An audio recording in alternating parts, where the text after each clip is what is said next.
जब आप अपने घर में सांपों को पालेंगे तो आपको क्या मिलेगा? मारने वाले लोग यही रहेंगे जिनको हम मुसलमान बोलते हैं, जिनको बोलते हैं जिहादी मानसिकता के लोग। जब तक हम उत्तर का प्रत्युत्तर नहीं देंगे, एक के बदले दो वाली रणनीति नहीं अपनाएंगे, हमारी बहन बेटियां ऐसे ही नोची जाती रहेंगी। तो हर हिंदू को सशस्त्र होना पड़ेगा, शस्त्रों के साथ और ताकत के साथ हमें मजबूत होने की आवश्यकता है। कि अगर इस प्रकार की हत्याएं होती हैं, बच्चों के साथ कोई गलत कार्य होता है और उनकी हत्या कर दी जाती है, तो उसको 1 महीने के अंदर 1 माह के अंदर उसको फांसी की सजा दी जाए, ताकि इन जिहादियों के दिल के अंदर कम से कम खौफ का माहौल पैदा हो।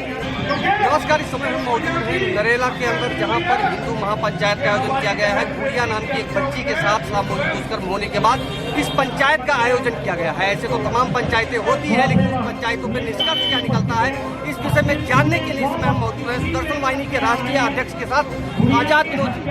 आजाद ने की ये पंचायतें रेगुलर होती रहती है, जब भी देखो कभी गुड़गांव के अंदर होती है तो कभी कहीं होती, कभी कहीं होती, लेकिन इन पंचायतों के बाद भी तमाम हत्याएं हुई, हिंदुओं की तमाम लड़कियों के साथ दुष्कर्म हुआ। इसका क्या फायदा हुआ? ऐसे पंचायतों का इससे फायदा क्या होता है? देखिए, सबसे पहली बात तो ये है, जो आपने बात बोली है ना विजय पाठक जी, बिल्कुल सही है। पंचायतों से कुछ नहीं होता है। क्यों नहीं होता पंचायतों से? क्योंकि कुछ दिनों बाद इन्हीं के परिवार के लोग उनके समर्थन में खड़े हो जाते हैं, पता नहीं भय के माहौल से या लालच से।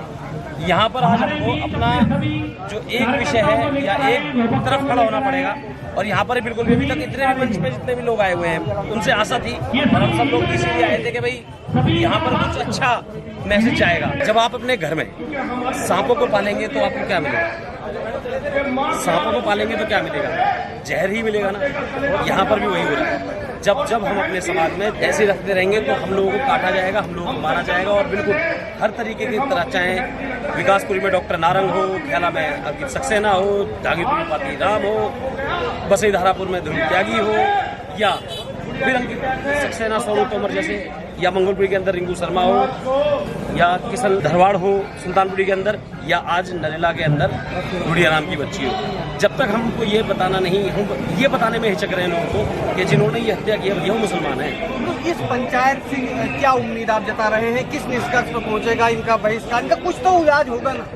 यही मैंने बोला है, जब तक यहाँ पर प्रतिकार नहीं दिए जाएंगे, उसी तरीके से हम बार बार नाम बदल जाएंगे, जगह बदल जाएंगी, पंचायतें बदल जाएंगी, पंचायत करने वाले लोग बदल जाएंगे, लेकिन मारने वाले लोग यही रहेंगे जिनको हम मुसलमान बोलते हैं, जिनको बोलते हैं जिहादी मानसिकता के लोग। और वो नहीं बदलेंगे। क्यों नहीं बदलेंगे? क्योंकि हमारे अंदर अभी तक इतनी हिम्मत नहीं आई है कि हम अपने मकान इनसे खाली करा सकें। आज यहाँ पर मंच से अगर आह्वान हो जाता है कि आप यहाँ के सारे मकानों को खाली करवा दें इनसे, इनके आर्थिक बहिष्कार की बात करते, तो कहीं ना कहीं इनके अंदर भय व्याप्त होता और ये कहीं ना कहीं ऐसे जुर्मों को करने से थोड़ा बहुत हिचकिचाते। और हम लोगों को आज क्लियर होना पड़ेगा कि यहाँ पर हिचकिचाने की जरूरत नहीं है। और यहाँ बोलना पड़ेगा साहब कि इन्होंने जिन्होंने चाहे डॉक्टर नारंग को मारा हो, अंकित सक्सेना को मारा हो, अंकित रिंकू शर्मा को मारा हो, चाहे किसी को भी मारा हो, वो मुसलमान है और मुसलमान है। जी धन्यवाद विनोद जी। सागर जी, क्या लगता है इस पंचायत से या इस तरह से प्रदर्शन करने से, ये बलात्कार जैसी प्रवृत्ति जो एक विशेष विधर्मी विशेष समुदाय कहा जाता है, लेकिन मैं उनको मुस्लिम कहता हूँ, इनके अंदर ये प्रवृत्ति बनी हुई, ये रुकेगी कैसे? जब तक उत्तर का प्रत्युत्तर,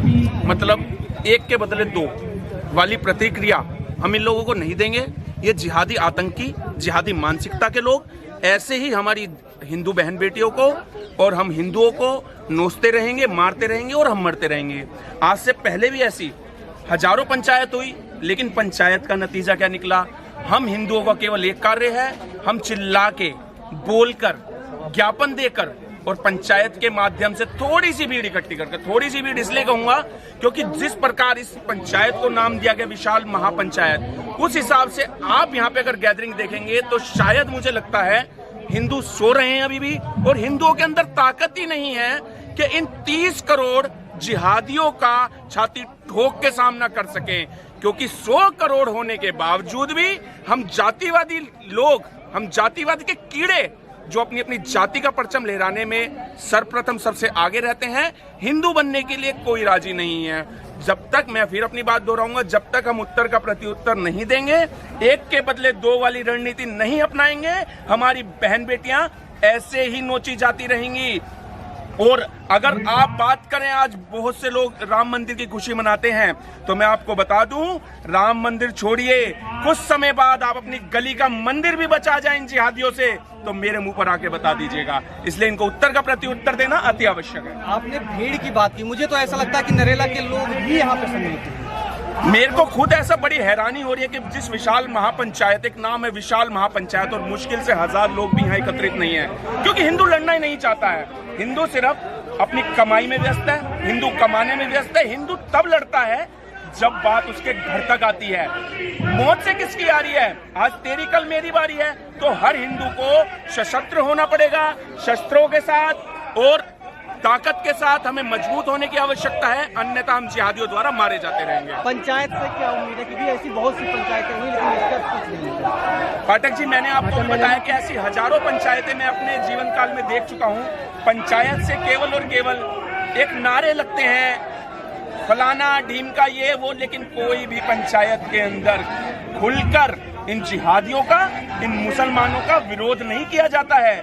मंच पर माइक लेके बोलना बहुत आसान है, लेकिन वो शब्द जो बोलने चाहिए, उनको बोलने के लिए जो ताकत चाहिए, वो शायद किसी में नहीं है। क्या संदेश देना चाहेंगे और किस तरह से ये रुकेंगे? देखिए, मैं सबसे पहले तो ना तो मैं सरकार हूँ और ना ही मैं पुलिस, तो मैं वर्तमान सरकार से आपके चैनल के माध्यम से एक निवेदन करना चाहूंगा कि इस प्रकार की होने वाली हत्याओं पर, जैसे बात करें निर्भया कांड का, निर्भया कांड में उन लोगों को फांसी हुई, लेकिन फांसी होते होते बहुत देर हो चुकी थी।